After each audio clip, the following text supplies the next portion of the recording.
Hello guys and welcome back to the Crystal Palace TV YouTube channel. I'm Alfonso Greenborough and once again I'm doing another live stream as I did try to do yesterday, but not many people tuned in, so I thought I'll do another one here where I've obviously prepared my notes a lot more and obviously I've had time to reflect on the new kits, but also thinking about the awards that were given out yesterday. Obviously, having looked on Twitter, there's quite a lot of debate as to who should have won a few of the awards, and personally for me I do think everyone did deserve to get their awards, but of course there is space for discussion. So over the next sort of half an hour or so, I'm just going to go through, obviously the new kits, the promos that came with it, but also some of the awards that were given out yesterday at the Box Park event, which I actually was at, and of course just talk through them as well. Now, I do apologise, I did try to do a live stream of the Box Park event, but for whatever reason, whether it was just the loudness of the music, but whatever it was, my iPhone couldn't pick up the sound, so there was no audio with the video. And obviously I had good feedback about the video. I said the video is in HD quality, everyone was happy about that, but of course it was the audio that let me down. So for all of you guys, I think there were 70 people at one point, for all you guys who obviously tuned in, thank you to you guys obviously for getting involved. And once again I do apologise for the fact that there wasn't any audio to go with it, because to be honest it was a good event. Would have been nice to get a few more people on the stream, and of course if you weren't there it would have been better to have a proper live stream, but unfortunately for you guys I couldn't quite provide it. But as you can see here on the screen, the first thing I'm going to talk about is the new kits. As you can see on the left hand side you've got the new home kit, and obviously on the right hand side you've got the new away kit. And the most notable change other than the design of the kit is obviously PUMA. So Macron have been making our kits for the last few seasons now. Their contract ended in the summer, and of course the new kit supplier will be PUMA. And as you can see here, PUMA, first try for them in terms of making a Palace shirt. First time their shirt designs do look quite good, and obviously I'll go on to talk a little bit more detail about each kit individually. But in terms of the first kit, I might as well move on to the home kit. Obviously, as you can see here, Christian Benteke modelling it. So what I'm going to do, I'm just going to go through what was revealed on the club's website, so their statement, and obviously what they're trying to get across with this kit, what sort of character they want to get with it. So on the club website it says that Crystal Palace Football Club have announced a new partnership with PUMA, who will become the club's official kit supplier for the 2018-19 season. So although they've said that for next season they are the supplier, it doesn't say exactly how long the contract is. So we can basically say that actually for the foreseeable future we will have PUMA as the kit supplier. Now, the new kits were revealed on Wednesday night's special event for supporters at Box Park in Croydon, attended by the manager Roy Hodgson and the entire playing staff, and that, in terms of playing staff, that also involved the ladies team as well. Now, the home kit is billed as the Palace Fade strip. As you can see, you've got the stripes going down as well as the fade going up, and that is referencing the iconic feature of the traditional red and blue stripes, but also the design illustrates one of the benefits of working with PUMA's hugely experienced design and technical team. So basically the club is saying that we've got our traditional kit in terms of red and blue, but because of all of the experience and all of the creativity that they have at PUMA, they've been able to create something which is quite, obviously it's quite creative, but something quite unique, and also something that does look quite stylish. And looking at the kit here, as you can see, it's got your traditional red and blue stripes. So you've got two red stripes going down as well as 3 blue stripes. Obviously the 2 at the side are quite narrow, but you've got the 3 blue and the 2 red, and of course as they go down the red stripes you've got the blue dashes coming across it that fade as it goes down, so it all blends into blue. And of course you've got the blue shorts and the blue socks. So overall I do think the design does look quite nice. Obviously it would have been nice to see the club get rid of the yellow, because although a lot of people do like it, I personally think that if you're going to have a kit like this, especially if the sponsor's writing is in white, you might as well have the extra bits in white, or as I've seen someone edit, have the bits that are in yellow, have them as blue as well, which I think would look nice. But I do understand why the club have gone with yellow. They've kept yellow because it's traditional, it's what we've had over the last few years. But personally for me, I'd much rather have, on that stripe kit, I'd rather have a white or even a red one, you could say. So either a white, blue or red sort of strip where the yellow is. But still I do think it's a very nice design. And obviously the Mamba Text logo, last season's kit, it did look a bit sort of horrendous, it didn't really look nice. But actually, obviously I've gone to talk about the away kit, but I think on both kits I do think they've designed it in such a way that obviously the logos don't look as bad as they were. They're obviously not fantastic, but they don't look as bad as they were. And of course the sleeve sponsor as well, it's the same as last season, still looks alright. So overall, really nice kit there on the home kit. So do comment below with your thoughts about it. But overall, I'm very happy with this kit. And of course, the massive cheer in Box Park suggested that actually everyone else all other Palace fans that were there in attendance were also very happy with it as well. And you look at Twitter after the reveal, you see that many fans are praising the club for the design. So obviously it's got an overall very good reception. But in terms of the away kit, this is personally, out of the two kits, this is my most favourite kit. I think that in terms of one I'm going to buy next season, if I don't buy both, I certainly will buy this fantastic away kit, which is being modelled by Wilfried Zaha and Aaron Wan-Bissaka. Now, in terms of what the club released on their club website, obviously they've said stuff in terms of the home kit being iconic with the red and blue stripes with Puma's twist. But in terms of the away kit, obviously that's got its own sort of iconic feature as well. Now, it says here that the away kit is a Palace Puma sash featuring the iconic design that was voted one of the top 10 best kits of all time. It celebrates the 40th anniversary of one of the most memorable seasons in the club's history, when the team of the 80s, the exciting young side managed by Terry Venables, won promotion to the First Division. Vince Hilaire, a key member of that 1978-79 team, was also at the photo shoot in Southwark to see the away kit being modelled by emerging youth stars Aaron Wan-Bissaka, James Daly and Nia Kirby, and of course Wilfried Zaha, the best known product of the club's academy. So of course there, as you can see, obviously the home kit is very iconic in terms of the red and blue stripes with Puma's twist, whereas on the other hand, of course Puma have put their twist on Palace's away kit, but what it is, it's reminiscing that sort of kit from the 80s with the likes of Vince Hilaire. You've got all the pictures of him. It's basically trying to reminiscent of that sort of shirt itself. And personally for me, it is nice for the club to go back to iconic designs and try and make it their own. Now, of course, if you look at Vince Hilaire's one from the 70s and the 80s, obviously that was much more simpler in terms of just having a red and blue stripe going across the shirt and just a red sort of line going across the shoulders. Obviously Puma have done their own thing in terms of having blue around the arm. You've got the red stripe is slightly thicker, it's obviously got the Puma logo, and of course the red and blue stripes is a different shade of red and blue, and of course they're slightly wider. And as I said with the home kit, in terms of the yellow, what they've done here is the bits that are on yellow on the home kit are of course blue on this kit, and I do think the red and the blue, so having the red on the shoulders and the blue around the neck and around the arms, I do think that complements each other very well. And of course the Puma logo on this kit is also blue as well. Now, in terms of the Mambatex logo, I think that looks really nice. It doesn't look out of place. And obviously on it is still this season's kit, but on this season's kit, I do think the logo did look a bit out of place, did look a bit messy. But obviously the club have done what they can with the new kit suppliers in Puma to try and design it even better. And if you look back at the other sponsor on the sleeve, instead of having white writing, they've gone with a black writing.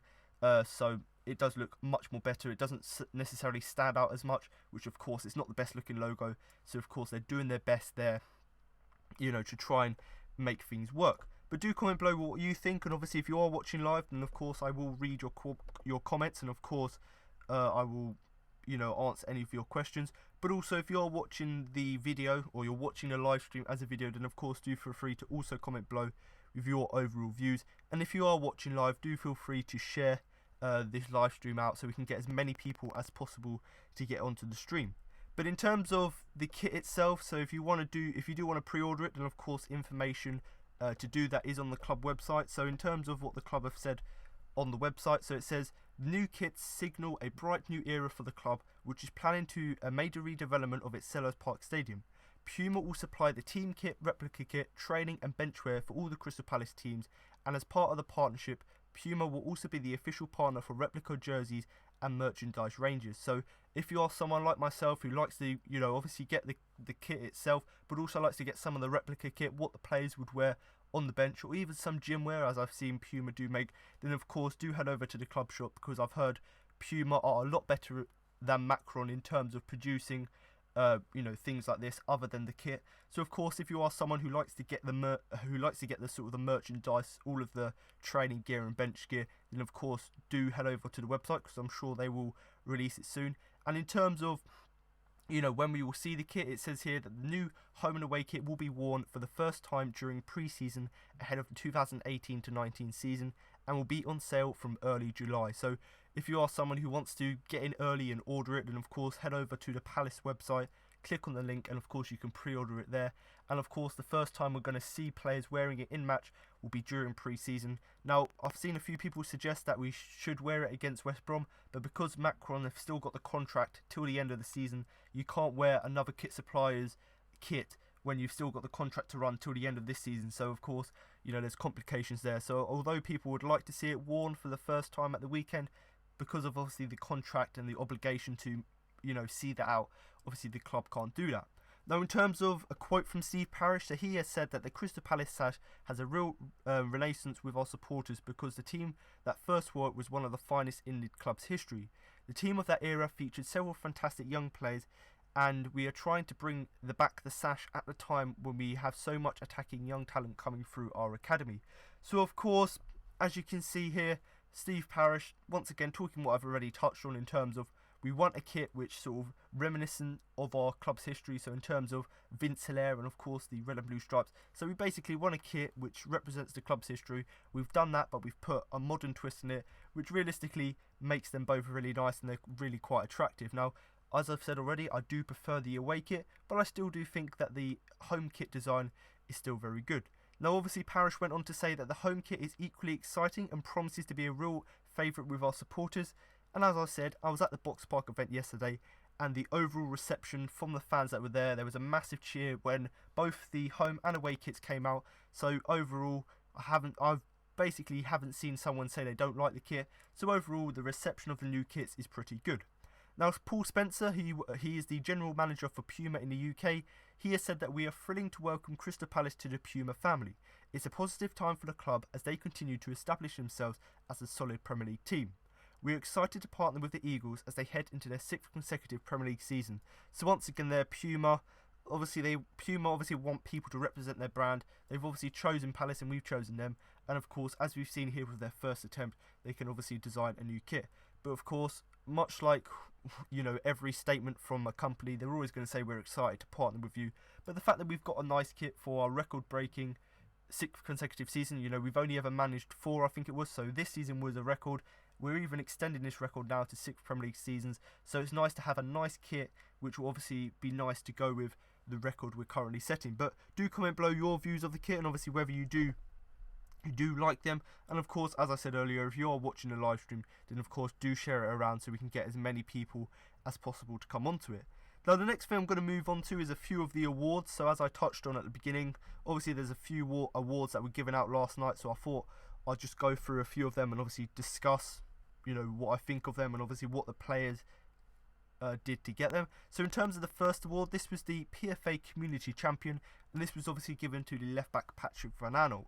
Now of course there was a massive cheer when he got this because he's done a lot of work with the foundation. So of course, you know, he fully does deserve it because you know, as well as being a good character on the field, he's also been a good character off the field by of course helping the community. So in terms of what the club said on their website, just to read their statement. So it says here that Eagles defender Patrick Van Aanholt has been recognised for his work supporting the Palace for Life Foundation this season by receiving a PFA Community Champion Award at the Eagles annual event.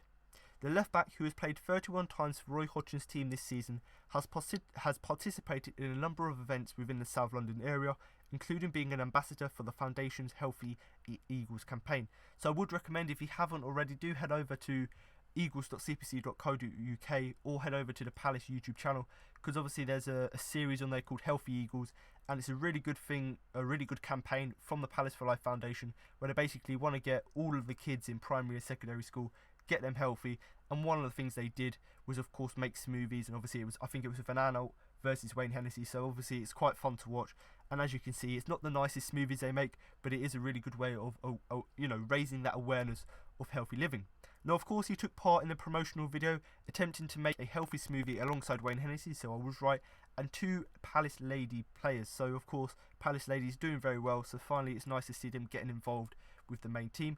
And he also visited a primary school in Croydon to launch the scheme, so he was one of the guys there, one of the ambassadors for the Palace for Life Foundation, so trying to push through this scheme and obviously make the difference.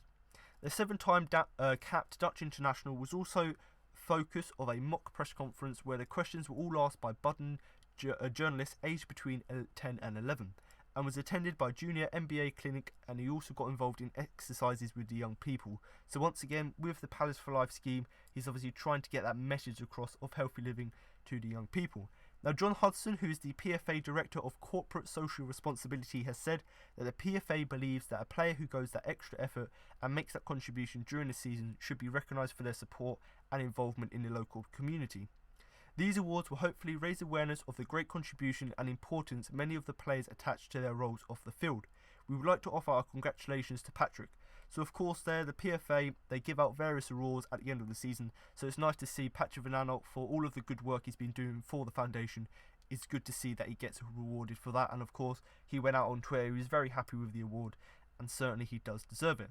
Now of course, if you were at the Box Park event, you would have seen that the Chief Executive of the Palace for Life Foundation, Mike Summers, was there to award him the trophy, and certainly because most of the fans appreciate the work that the foundation does, there was a massive cheer when he did get it. So of course it's nice to see him getting the credit there. But do comment below what you think, and obviously whether you are involved with the Palace for Life Foundation, or whether whether you've been involved with them in the fact that you've got help from them. And of course, if there is a chance to support them, then do of course go ahead and do that, because it obviously is a very great cause. So once again, if you want me to, I'll post all of these links on Twitter, so obviously you can get an easy way to access them. But once again, as I said earlier, if you're watching the live stream, then of course do share it with other Palace fans so we can get as many people on here as possible. And I'm going to move on to another award now that was given out at the event, and once again, massive cheer when she got it. Obviously I'll go on to talk about it in a minute. And of course, this is the Palace Ladies Player of the Season. So as you can see here, getting her trophy, obviously that was I think it was Freya Holloway, I believe her name is. Yes, so Freya Holloway.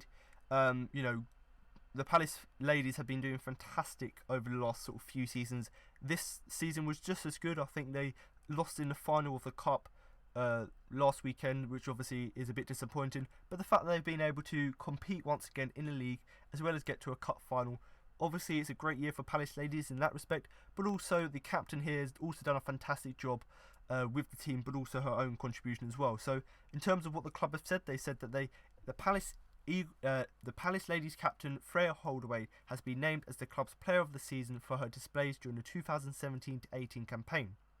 The award tops off a fine campaign for the defender, who's played 21 times for Dean Devonport's team this season and won her first cap for Northern Ireland in the process, as well as leading her squad challenge for the Women's Premier League title and reaching the final of the Capital Cup. So as I said there, they've done really well in the league in terms of putting up that challenge to, try and win that Women's Premier League title, and of course getting to that final of the Capital Cup. Not only has she had a contribution, but the whole team, but obviously we've got to give special mentions to her performances as well.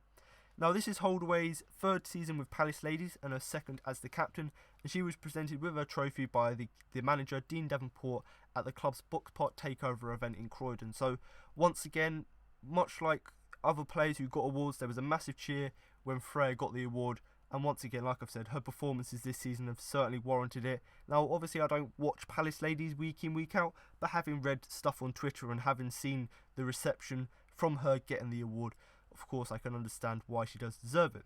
Now, of course, when she picked up the award, they done an interview on the stage. So, of course, she said that it's massive. We've had a great year, and hopefully we'll go up again.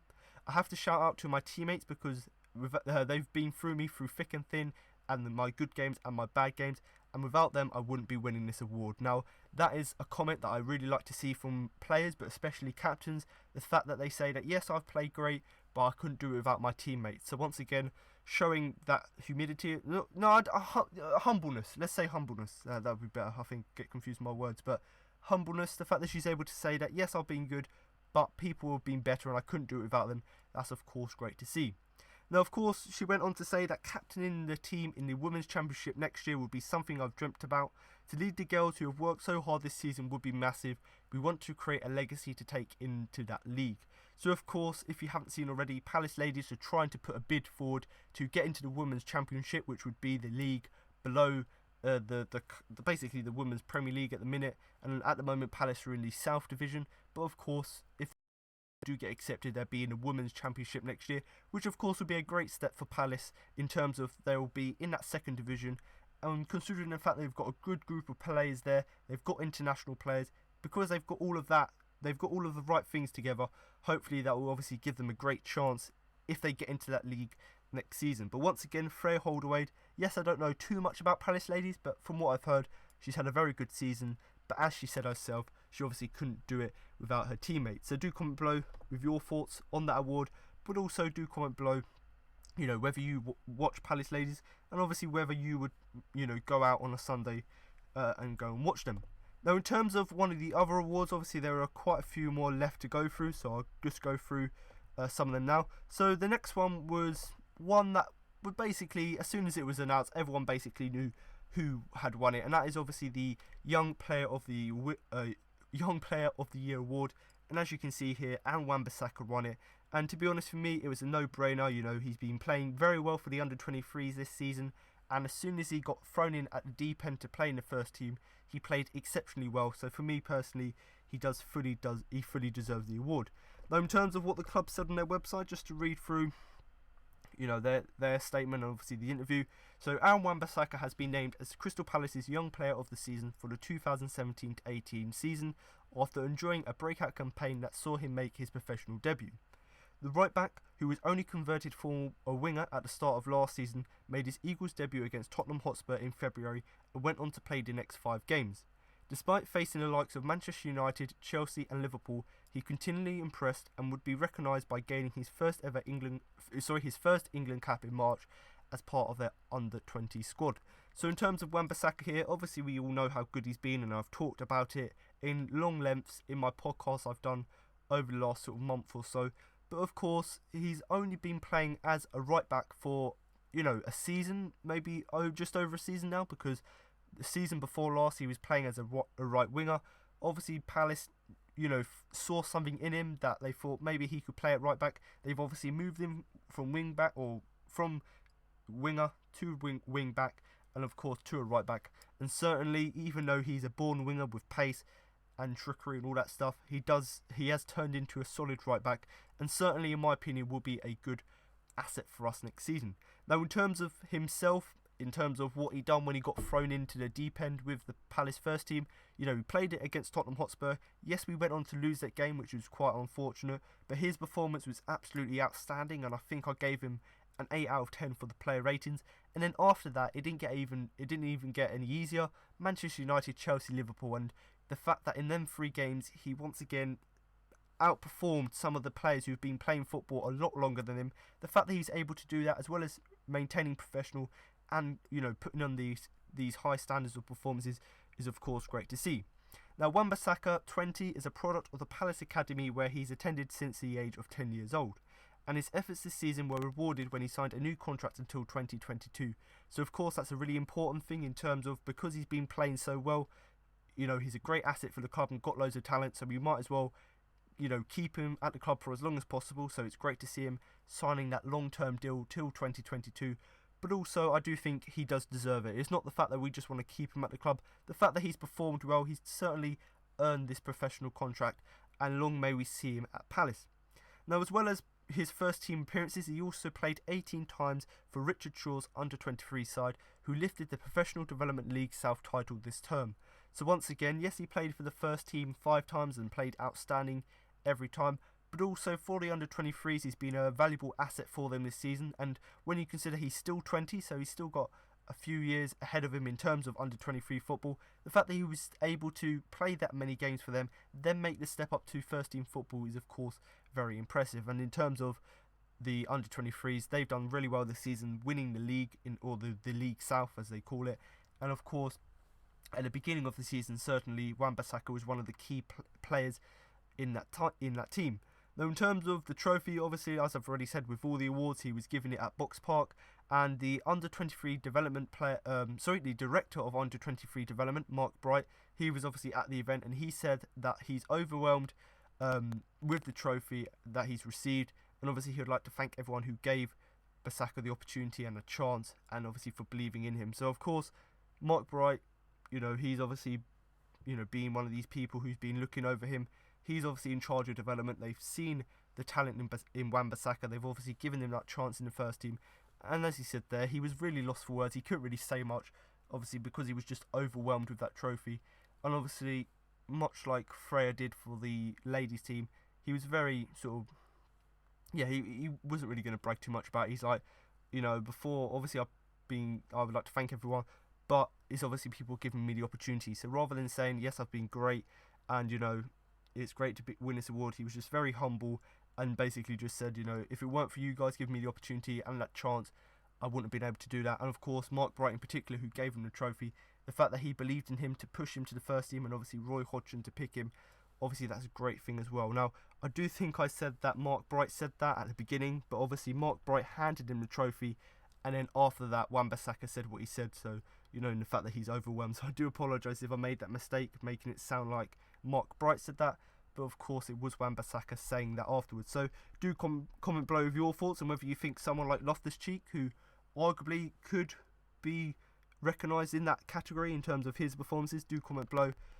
with that. And of course, if you are watching live, then of course do feel free to share the link out so we can get as many people onto the live stream as possible. So once again there, Wan-Bissaka, the young player of the award, fully deserving of the award. And I've said this already, and I've said this to quite a lot of people, he could be a very key player for us next season. So hopefully with that new contract and with us sort of rebuilding in the summer and getting a few more players in, hopefully given that chance he can make that right back place in the squad his own. And of course, as we've seen this season, he can perform very well. So if he can have a run out in the team, as well as obviously having that chance in the first place, of course hopefully we will see good things from him next season. Now of course the next award is one of the ones which Palace fans were able to vote on, and that is of course the goal of the season. Now obviously before I go on to talk about who won it, I put out on Twitter about 2 weeks ago as to who I thought deserved the award. Now obviously there were, I think it was 6 or 7 nominations, and of course there was lots of debate on Twitter as to who should have won it. But for me personally, it was between 3 goals in particular. 2 of Lucas, so Lucas against Southampton, Lucas against Bournemouth, which was the free kick, and Wilfried Zaha's versus Leicester. Obviously Lucas one against Southampton was that 25-yarder screamer into the corner, first time finish. The free kick was against Bournemouth from just outside the area, about 20 yards out, curls it into the top corner. And of course Wilfried Zaha, yes, his strike was good, but mainly for me the reason I picked it is because of the team build up before it was also very good as well. And I say it's very good, it was absolutely excellent, and you could say Barcelona-esque, because that's the sort of thing, that sort of passing and that sort of 1-2 as well as the finish, that is something that you see quite often from Barcelona. So although we're not quite up to that standard, but basically that goal that Wilfried Zaha scored was up there. But in terms of the goal that did win this, I personally voted for the goal against Bournemouth because I thought it was a very good free kick. But of course Luka's sensational strike against Southampton in January, so quite a long time ago now, has obviously won the goal of the season. Now, as that was one of my 3 nominations, or not the one I actually picked, but one of the 3 shortlists I put forward, I do personally think it's a fantastic goal. And to be honest, because of the importance of that goal, I do think he does deserve the award. But when you consider it, he been playing well last season, beginning of this season, but the fact that he came into the new year, continued with the form he had, and the fact that it was just a perfect start when he actually grabbed that winning goal against Southampton, which was absolutely fantastic. And for me, the thing that makes it even better, you've got his free kick from 20 yards, which from a dead ball situation, we know how good he is. You've got Wilfried Zaha's one where it was mainly the team play that made it a good goal. Obviously the finish was good in terms of toe poking it, but it was mainly the team work before it, which was good. But the fact that this one was from 25 yards out, it managed to completely deceive the former Palace keeper Alex McCarthy, and the fact that it clinched a massive win in terms of we needed the 3 points after being 1-0 down. We came back obviously to get it 1-1, then we went on to win 2-1. So the fact that we were able to get a massive 3 points from coming from behind against the relegation rivals was fantastic as well. Now in terms of this goal, as I've said already, great shot basically from Milivojevic.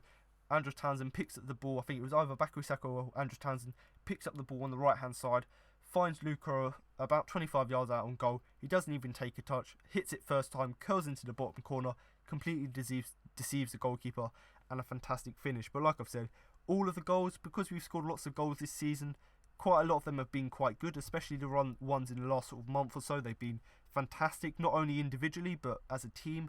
But of course I do think that this one, although it wasn't my number one first, I do think it fully does deserve the award, not only because of how good the strike was in terms of first time finish from 25 yards out, but also purely based on the importance of the goal, the fact that we came back, just coming into the new year, we managed to come back from 1-0 down to win the game 2-1 as well, so obviously that's very important as well. Now, of course, there was lots of strong competition, as I've already said. Wilfried Zaha, who I said was one of my choices. His goal against Leicester City last month, which was fantastic. Obviously, he was on the shortlist. And in terms of them 2 goals, that one was only 250 less than Milivojevic's one. Obviously, Milivojevic just edged the vote, which tells you how close it was and obviously how good people thought both goals were. So personally for me, both of the goals, so Zaha's against Leicester and Luka's against Southampton, they're both very good. And as you can see, by only 250 more people voting for Luka, you can see that actually the majority of the fans agree that both of these goals were very good.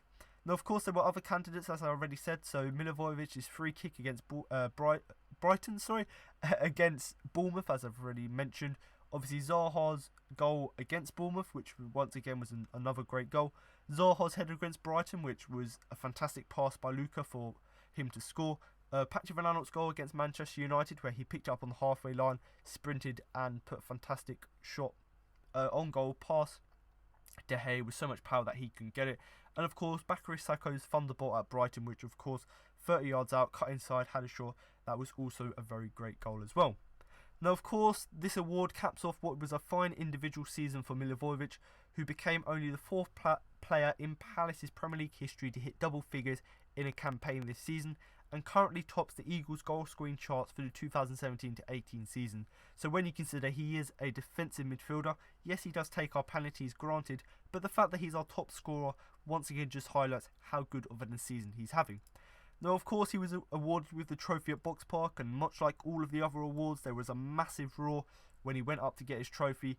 And of course, rather than having Roy Hodgson give it out, because obviously he was going to do the Player of the Season award, assistant manager Ray Lewington, who we've obviously got to give credit for, because him, Roy, Stephen Reed as well, they've all done fantastic jobs, Dean Carley as well. So these guys have all done a fantastic job. So it's not only good to see the players getting appreciated for their performances and their goals, but also it's great to see the fact that the reception that obviously the management team got when they come on the field.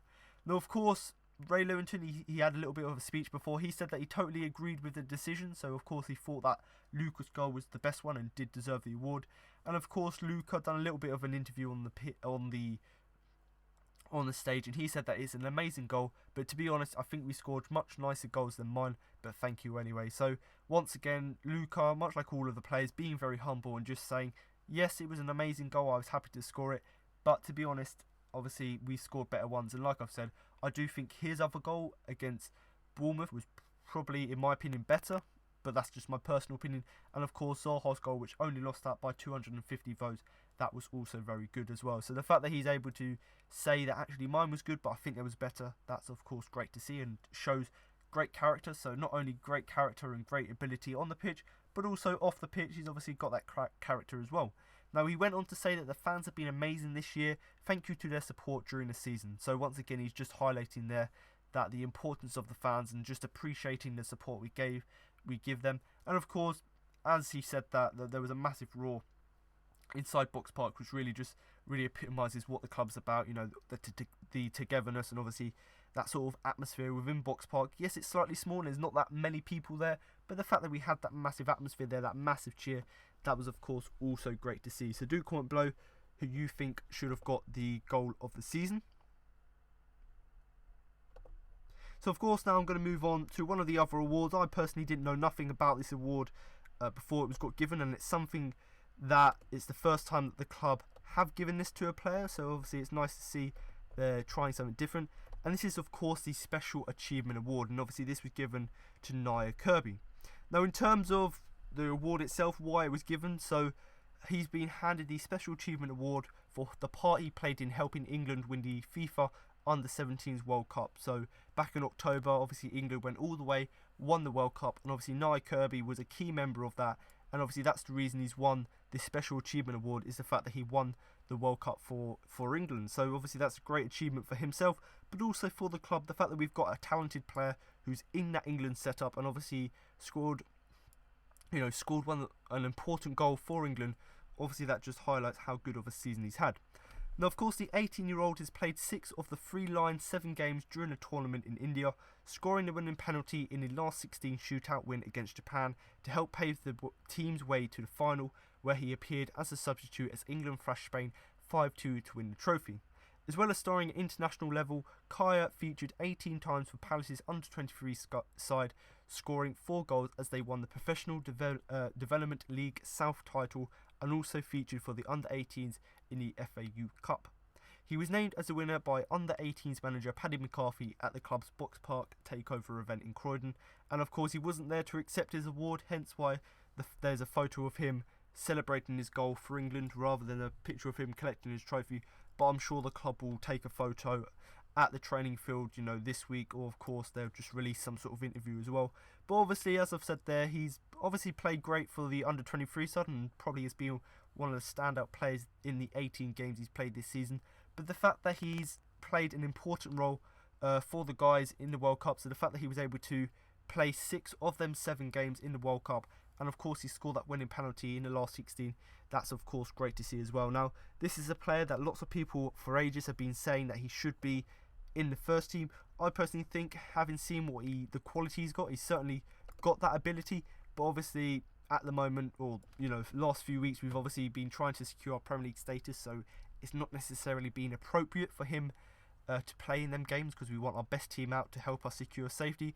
But now that we're safe and we've got pre-season coming up in the next few months, it'll be nice to see him get involved, because I'm sure if we can somehow get him on the bench in Premier League games or just sort of get him involved, he can of course maybe be an influential player for us, but given the fact how strong our midfield is, I think he'll be a good sort of utility player off the bench, and hopefully in the next few years, if he can develop even further, then of course he can be a key player for the team. But like I've said, he is a great talent, and long may his development continue. Now, in terms of before going on to the final award that was given out at the Box Park event yesterday on Wednesday, I'm just going to go through one of the other awards which was given out yesterday, and obviously this has got nothing to do with Palace in terms of an award they gave out, but Wilfried Zaha, he's won the Premier League EA Sports Player of the Month award, which is really impressive when you consider that no player this season outside the top 6 has actually won this award. So once again, just gives credit to Zaha, as well as how good the team has played. So the fact that we're able to get a player in that Player of the Month when you've got all of this quality in the top 6 sides, once again shows how good the team has played, but also the quality and skill that Zaha has. Now, in terms of what the club has said on the website, they've said that Wilfried Zaha has won the EA Sports Player of the Month award for April. The 25-year-old winger claimed this honour for the first time after an impressive month in which he claimed 4 goals and 1 assist in 4 matches. So I think out of the nominations that were nominated, I think Zaha was only... I think Raheem Sterling had more... He was involved in more goals, so I think it was... His may have been sort of 3 goals and 5... a few assists. I'm not sure exactly the numbers, but if it was 3 goals, it probably would have been 3 assists. But whatever it was, he had a few more than Zaha in terms of, goals involved. But I do think that Zaha does...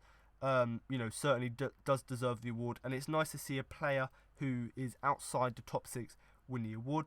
Now, of course, his strike against Leicester City, which I've really briefly talked about today, that took his tally to 21 goals in the Premier League, which means he's now the club's all-time joint second highest scorer in the Premier League, and of course he's level on points with Andy Johnson, so that once again just shows actually how good of a player Zaha is, in the fact that he's catching up to some of the club's all-time goal scorers. Now, in terms of the award itself, he's the first Palace player to collect this award since Andy Johnson back in 2004, which once again just highlights the fact that not often do teams outside the top 6 win the award, but also it's very rare that Palace players not only get nominated but actually win the award itself. So of course we've had a few nominations this season, but the fact that Zaha's the first player to win it or get nominated and win it since 2004 is of course very impressive.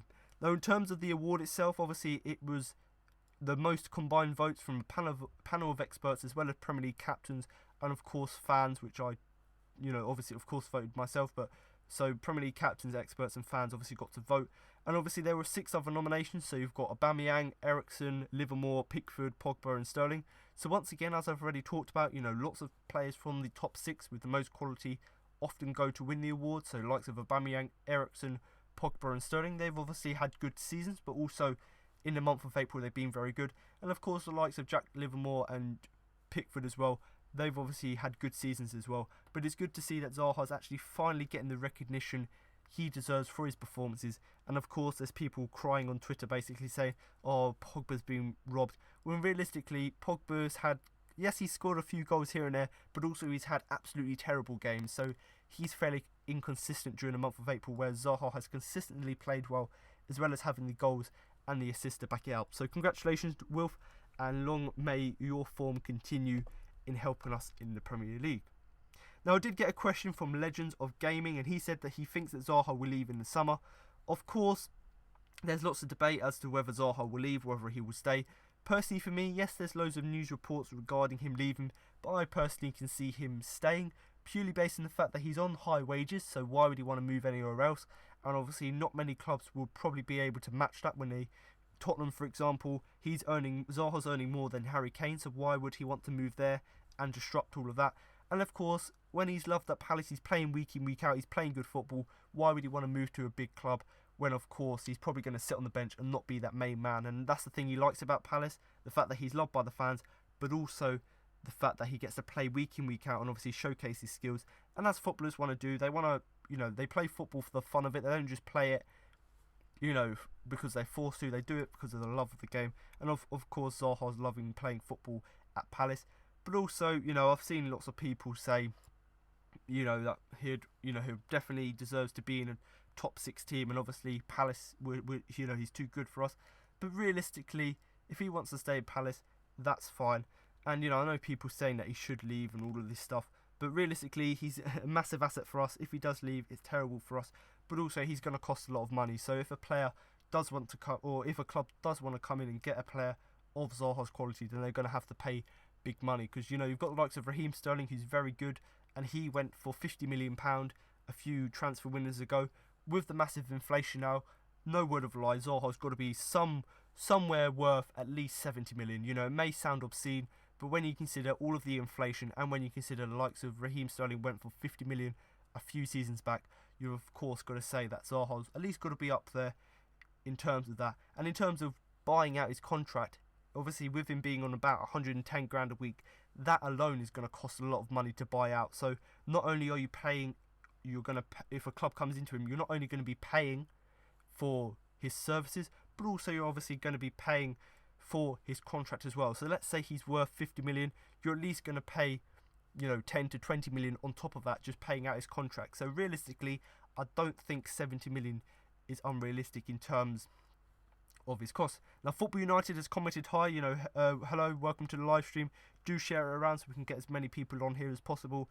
And of course, do comment below as a football fan, do comment below what your thoughts are of Wilfried Zaha. But to be honest, for me, I don't think there's really any reason for him to leave. Yes, all of these clubs have been linked with him, but realistically, he's probably only going to be at the bench at some clubs. Like, for example, Tottenham, he's probably going to be on the bench because they've got Harry Kane, and realistically, they don't really play sort of counter-attacking wing football. They like to play sort of expansive stuff.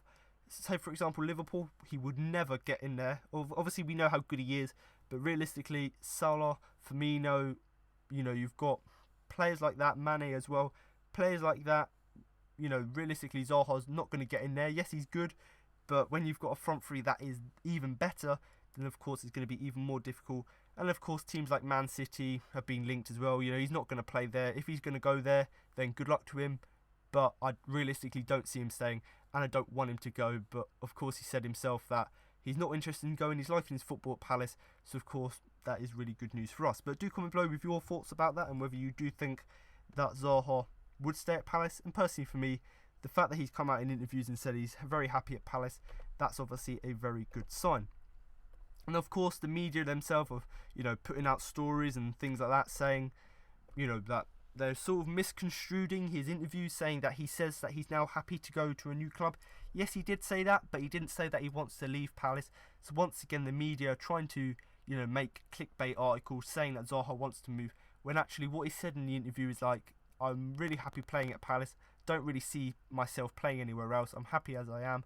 And of course he went on to say that yes, obviously I'm probably ready to go to a big club now, but why would I want to move when I'm happy? So basically Zaha saying that he's happy at the minute, and long may it continue. Now the final award that was given out at Box Park yesterday was of course the biggest one, and that of course is the Player of the Year. And quite honestly, I think there was only 3 winners for me, or 3 possible winners, and that was of course Wilfried Zaha, who won it, Luka Milivojevic, the captain, and of course the centre-back James Tompkins. Now, all 3 of these players were the ones that the clubs put forward as the top 3 nominations, and all 3 of them, if they got the award, they would have deserved it. But I think, quite honestly, the fact that we didn't win a game without Zaha just shows how important and how good he has been. So, obviously, fully deserving of the award. But, of course, special mentions have to go to Luka Milivojevic. He's been absolutely fantastic this season. He's been a great leader, a great captain, great defensive midfielder in terms of giving protection to that back four, but also the goals he's got, and obviously the assist against Brighton in particular. He's been fantastic in terms of that contribution. And of course James Tompkins as well. This guy's been absolutely immense at the back. Him and Saka at the back have been great, but him in particular, in terms of his headering ability, clearances, blocks, everything about his game, as well as chipping in with a few goals here and there, he's been absolutely fantastic. So once again, James Tompkins, Luka Milivojevic fully do deserve to be in that top 3 list, but of course Wilfried Zaha, because of his sheer importance, does fully deserve the award. Now just to go through what the club have put on their website, just to give you an idea of the Zaha interview. So it says that Wilfried Zaha has completed a hat-trick of Palace Player of the Season awards after receiving the trophy for the 3rd consecutive year. So once again, yes, Zaha has been great this season, but for the last 2 seasons, or the last 3 seasons, he's been fantastic as well, which once again just highlights how good he's been over the last 3 seasons, and the fact that he's able to get the trophy for a 3rd consecutive year. Now the Eagles winger was voted by supporters as the season's standout performer after scoring 8 times this campaign and being a huge part of the team that clinched a 6th consecutive season of Premier League football next term. Zaha, 25, has become only the 2nd player in Palace history to win 3 consecutive Player of the Season awards, following Julian Speroni's footsteps, who achieved this feat between 2008 and 2010. So once again, yes, Zaha's performances have been fantastic, but the fact that he's able to win 3 consecutive awards, which is obviously a record in terms of matching Julian Speroni, that's of course great to see. And it says that actually, if Julian Speroni is a legend, which we know he is, he's been a fantastic servant to the club, but the fact that Zaha's now up there in terms of Player of the Year awards, you've got to start thinking, because Zaha's an absolute fantastic player and arguably one of the best ever at the club, realistically you've got to say that even if he does leave in the summer, which I've already said is highly unlikely in my opinion, because he's a massive asset to the club, he likes playing football here, even if he does leave, he will leave a legend because he's been so good. Now of course Julian Speroni won 3 consecutive awards, but obviously club legend Jim Cannon is the only player to have been the recipient of 3 awards on 3 occasions, and obviously once again that just highlights Zaha's extraordinary achievement. Yes, Jim Cannon didn't win it 3 consecutive years like Speroni, but the fact that Zaha's up there with club legends like Speroni, like Jim Cannon, just once again highlights how extraordinary not only his season has been, but his last 3. Now of course he was presented at a trophy at the event in Croydon, as I've already said, I was there, and of course much like the other awards there was a massive cheer when he did receive it. Now of course where he was on the stage, obviously they gave him an interview, and when you consider he grew up around Croydon, obviously he worked his way through the Palace Academy, so of course this is a proud moment for him. So speaking at the event, he said that the team has helped me massively and the fans too. We've gone through some rough periods and they have supported us throughout everything, so I have to give them thanks for supporting me and believing to me now. It just goes to show that the hard work is paying off.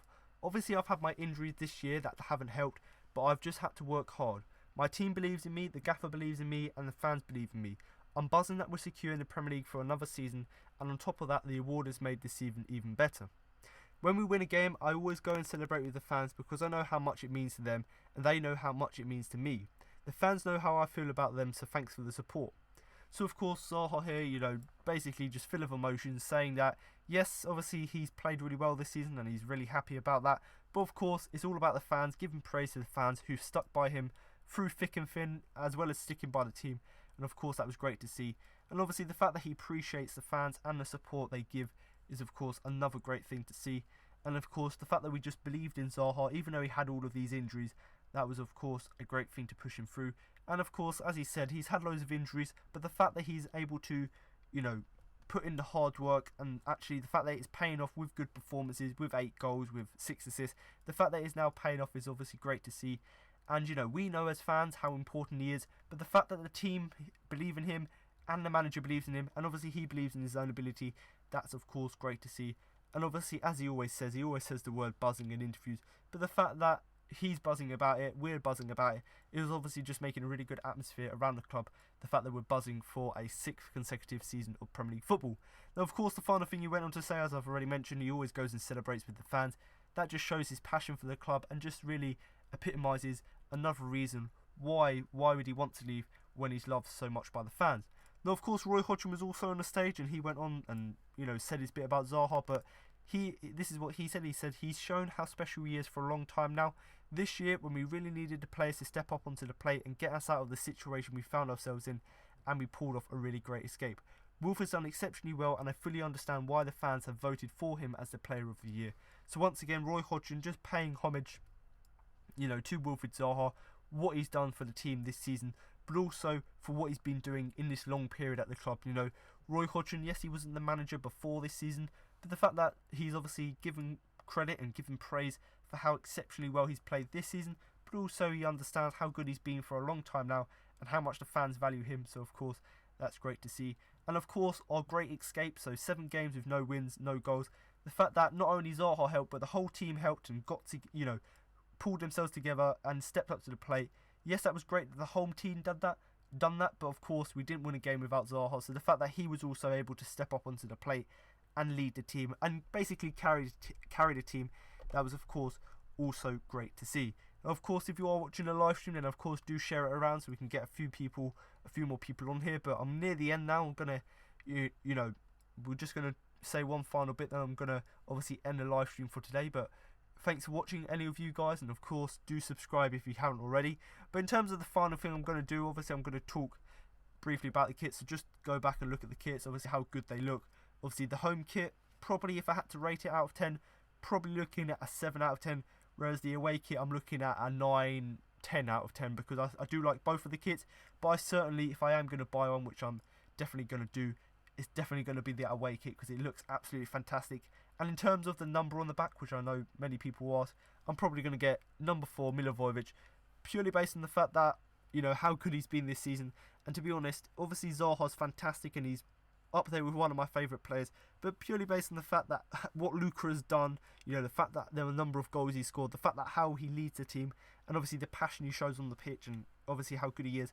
Personally, for me, it's a no-brainer. Get Luka on the back of the shirt, and of course, if I do go on to get the home shirt, then of course I'll probably have Zaha on the back of that. So I have a Milivojevic shirt, number 4, and a Zaha 11 on it as well. So of course, they're the numbers I'm going to get on the back of the shirt. Do comment below what numbers you're going to get. But what I'm going to do now is, obviously, I'm going to say thanks for watching, you guys. Thanks for tuning in to the live stream. And obviously, don't forget to like, share, and subscribe. And what I'm going to finish on is just the home and away kits promotion videos.